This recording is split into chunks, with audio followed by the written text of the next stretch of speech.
Welcome back to Mohawk TV's 2012 Mohawk Council of Kahnawake elections coverage. I'm Jessica Deere, sitting in for Regan again, and with us in studio is Bobby Patton. Welcome to the show. Thank you. So can you tell me a little bit about yourself? Well, I'm 44 years old. I've been a peacekeeper for 22 years. I've worked from British Columbia right across to James Bay and to New Brunswick. I've been policing all over. I've been in many Native communities across Canada, and now I've come back with many experiences to Kahnawake. And my family is Robert and Beverly Patton. My grandmother on my dad's side is Josephine and John Patton, and on my mom's side is Mad Eye. They used to call him Mad Eye Montour and Mona Montour. And I have one brother and two sisters. I also have a daughter with two grandchildren. So why did you decide to run for elections? It's been many years I've been wanting to. Like I said, I've got many experiences over the years working in different Native communities. What it is I've seen that Kahnawake is a big role model to many Native communities across Canada. And feeling like when you're out and seeing that, I've wanted to be a part of that, but I also want to be a part of a new change that Kahnawake needs.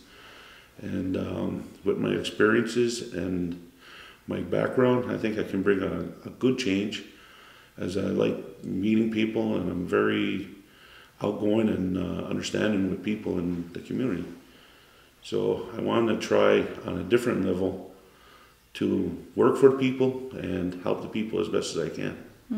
What are some of the areas that you're interested in? Well, I want to work with with the elders. I want to attack the drug abuse that's happening in Kahnawake, because it's very serious. And I could say the policing issue, but I've been policing for X amount of years. I could bring very good experience to the table with that. But I like to really concentrate on the elders and our youth and combating this drug problem right now. Mm-hmm. So what type of what exactly do you mean by helping our elders? Well, there's a lot of elders that I like to sit and talk with them, get to know them more, as right now I do. But the thing is, we have a problem out there with our elders that, our elders are very proud people.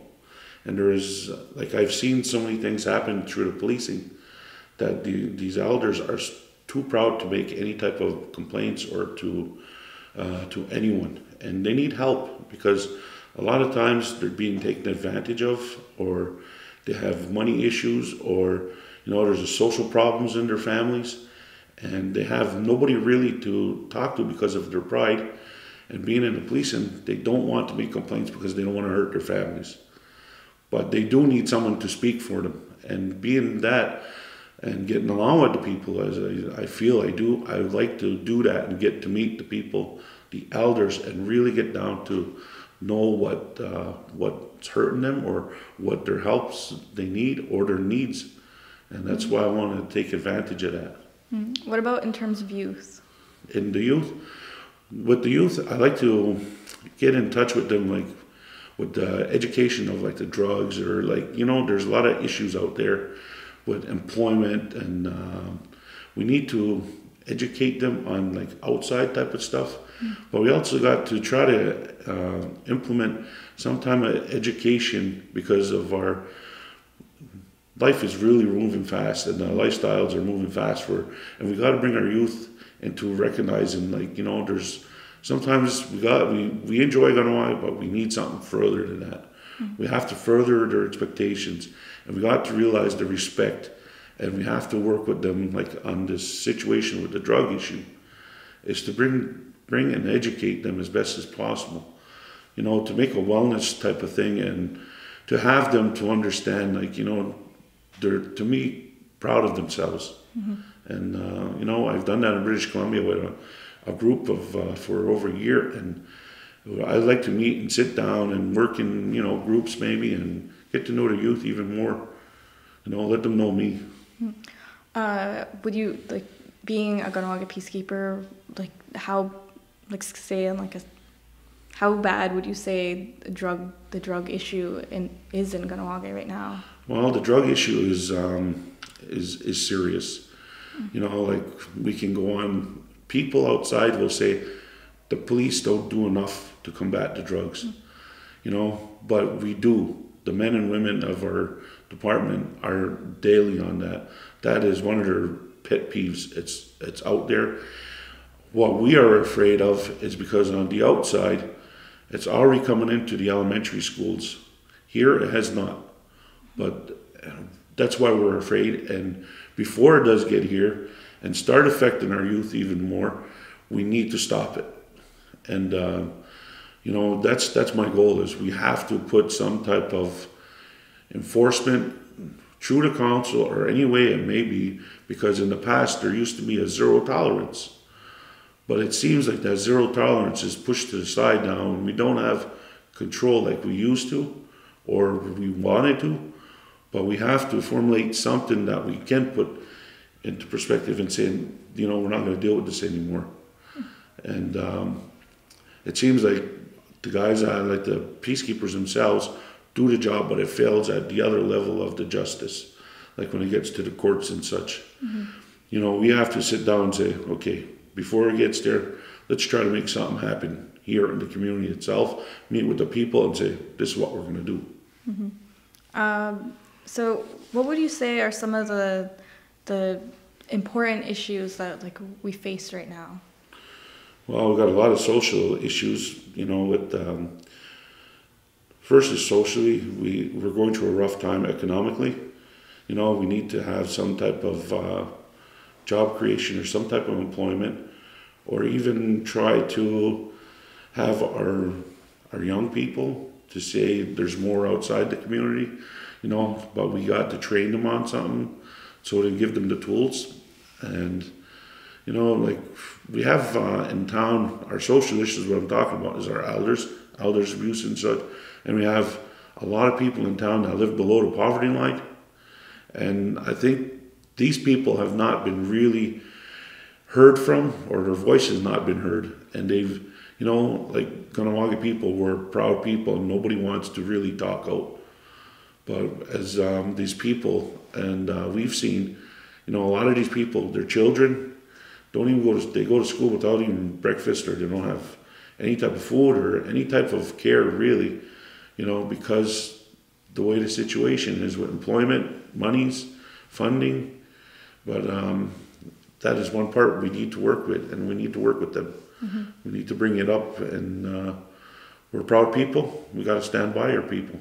Do you have any ideas to address some of the funding shortfalls?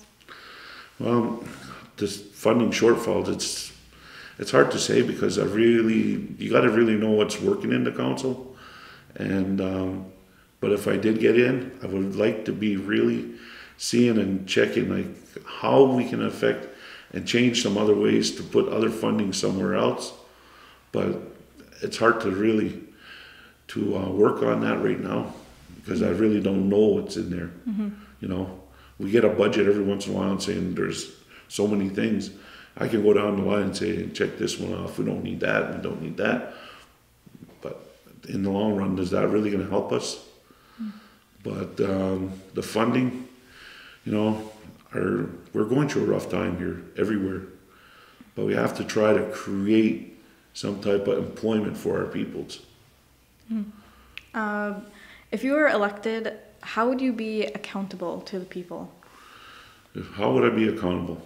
Well, if anybody wants to speak to me, I'm out there. I want to, if they want to see what I'm doing, I'm freely to open up whatever I'm working on. I'm willing to share it anytime, anyhow they wish. We're the people's voice. We are working for the people. Mm-hmm.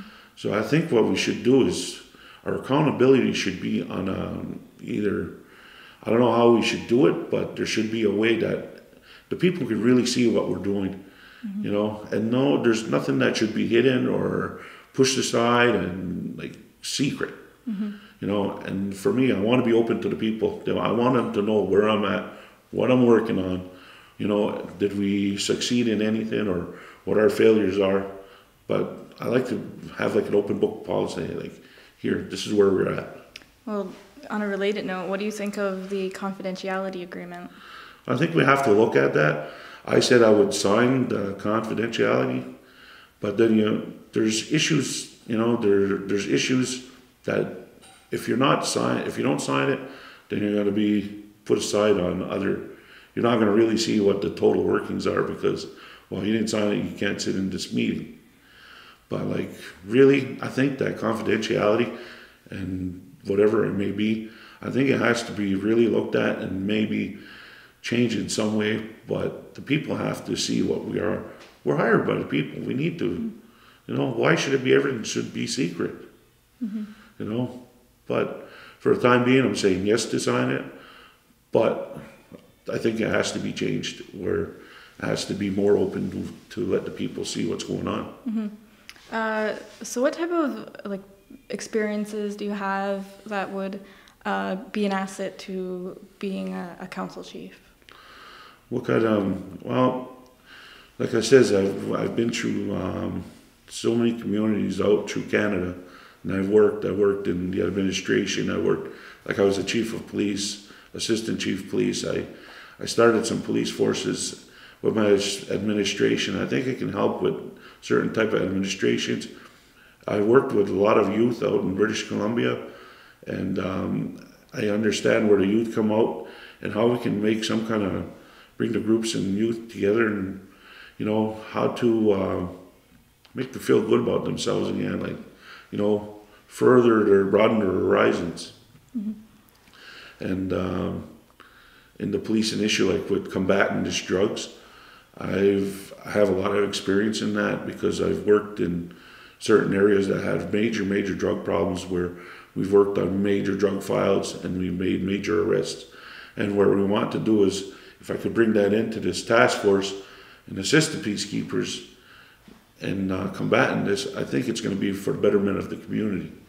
You know, I don't want to go guns blazing and saying we can save the world, but I want to be out there and trying to share this and how we can stop it. Do you have anything else you'd like to add? Not at this time. Well, why should people vote for you? Why? Because why should people vote for me?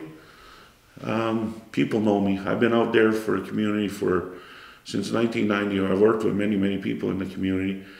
I've taken my time to help the people, and people know you can call me at any time of day. If you have a problem, I'm there for you. And I think I could speak for the people well. I care a lot for our people, and I want to do the best job for our people. So if you want your voice to be heard, I think if you want to vote for me, I will make your voice heard. All right. So thanks for coming on the show. Thank you very much. All right. We have to take a quick commercial break, and we'll be back with more of Mohawk TV's 2012 Mohawk Council of Kahnawake elections coverage.